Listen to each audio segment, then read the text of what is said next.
మోకాల నొప్పులకు ఎటువంటి సర్జరీ లేకుండా ఎపియాన్ పెయిన్ క్లినిక్ అందిస్తున్న అత్యాధునిక చికిత్స. సరే, ఇప్పుడు మామూలుగా ఈ షుగరు, బీపీ ఇవన్నీ రెండు ప్రధానంగా కరుణ కవచకుండాలాగా ఆ రెండు చాలామందికి చిన్న వయసులోనే వస్తున్నాయి. చాలామంది ఏమంటారు, ఈ మధ్య మనం వింటున్న మాటలు, షుగర్ని మనం రివర్స్ చేయొచ్చు, డయాబెటిక్ రివర్స్ చేయొచ్చు అంటున్నారు.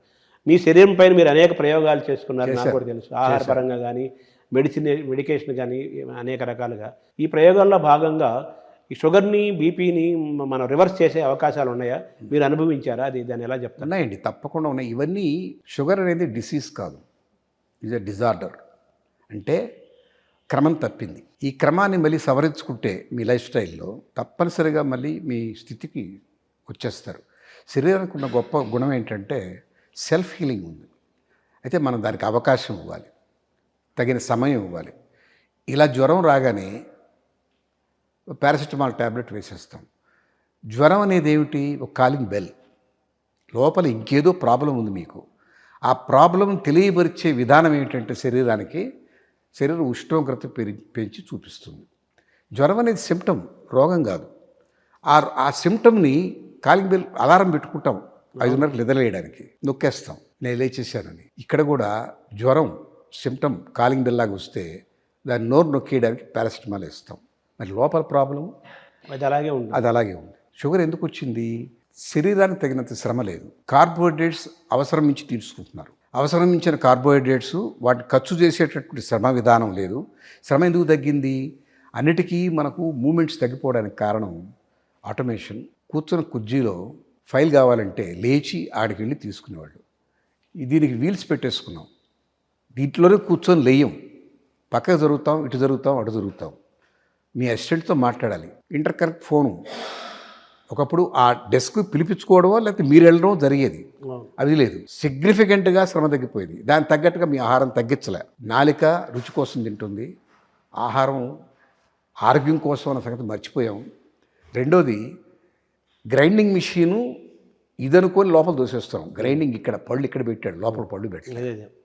నవలకుండా తినడం ఒక లోపం, తినవలసిన దానికన్నా ఎక్కువ తినడం రెండో లోపం, సమయానికి తినకపోవడం మూడో లోపం, తగినంత దానికి ముందుగా హెచ్చరిక చేయకుండా తినడం నాలుగో లోపం. రెండోది బీపీ కూడా డిజార్డరే, డిసీజ్ కాదు.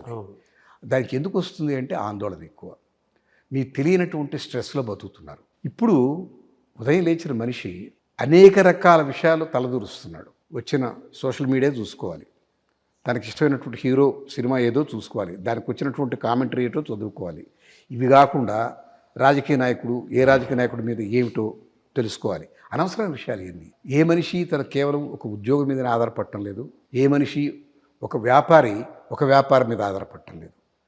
అనేక విషయాల్లో చేతులు పెడుతున్నాడు, అనేక దగ్గర ప్రయత్నాలు చేస్తున్నాడు, అనేక వాటిల్లో ఇన్వాల్వ్ అవుతున్నాడు. స్నేహాలు పెరిగినాయి. స్నేహాలంటే స్నేహం కాదు, అది పరిచయాలు పెరిగినాయి. వీటన్నిటికీ సమయం 24 అవర్సే. మీకు ఏకాగ్రతకి సమయం లేదు, ధ్యానానికి సమయం లేదు, దేవుడి ముందు కృతజ్ఞత చెప్పుకోవడానికి సమయం లేదు, నింపాదిగా కూర్చొని నవిలి తినడానికి సమయం లేదు. వీటన్నిటి కారణంగా స్ట్రెస్లో మీ శరీరం అనేక విషయాలకి కోపప్ అవుతుంది. మల్టీ టాస్కింగ్, ఒక ఏకోన్ముఖంగా ఒక దాని మీద కాన్సన్ట్రేట్ చేసి ఒక పని చేసిన వాడు తీరు తెన్ను వేరు. సో వీటి మీద కంట్రోల్ కావాలంటే మళ్ళీ తిరిగి మీరు నడక ప్రారంభించాలి. నడక అన్నిటికన్నా బెస్ట్ ఎక్సర్సైజ్. ఆ తర్వాత కొద్దిపాటి ఎక్సర్సైజులు చేయాలి. ఎక్సర్సైజ్ ఎందుకు చేయాలంటే మీరు తిన్నటువంటి కార్బోహైడ్రేట్స్ గ్లూకోజ్గా మారుతాయి. గ్లూకోజ్ ఎక్కడ స్టోర్ చేయాలి అని ఎత్తుక్కుంటుంది. ఎక్కడ బీరో ఉంటే అక్కడ పెట్టుకుంటాయి. ప్లేస్ కావాలి దానికి. ఎక్కడ పెట్టుకోవడానికి కండలు శ్రమ చేసినప్పుడు ఇక్కడ ఈ అన్ని మజిల్స్ వాటికి శక్తి కావాలి కాబట్టి నాకు నాకు కొంత బ్యాలెన్స్ పెట్టు అడుగుతాయి ఈ గ్లూకోజ్ని.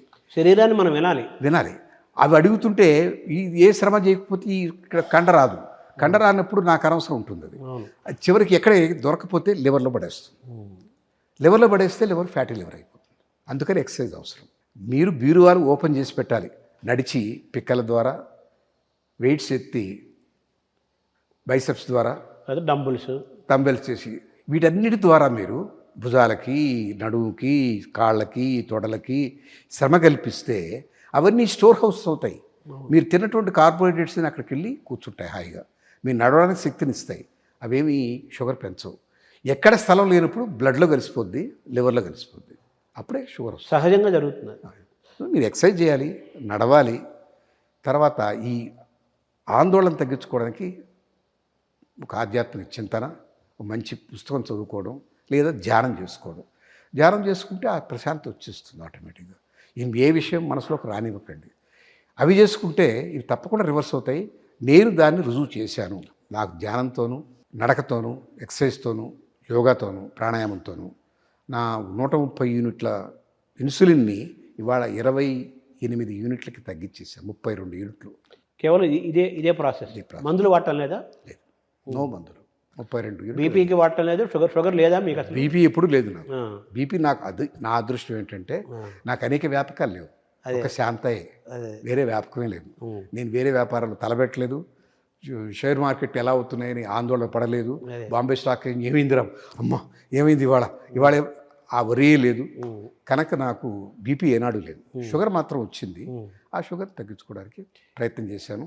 బాగా అంటే ఈ డయాబెటిక్స్ని రివర్స్ చేయడంలో ఎన్ని మెడిసిన్స్ వాడకుండా ఇవన్నీ ఇలా ప్రాక్టీస్ చేస్తూ మీరు రివర్స్ చేసుకున్నాను, తగ్గించాను.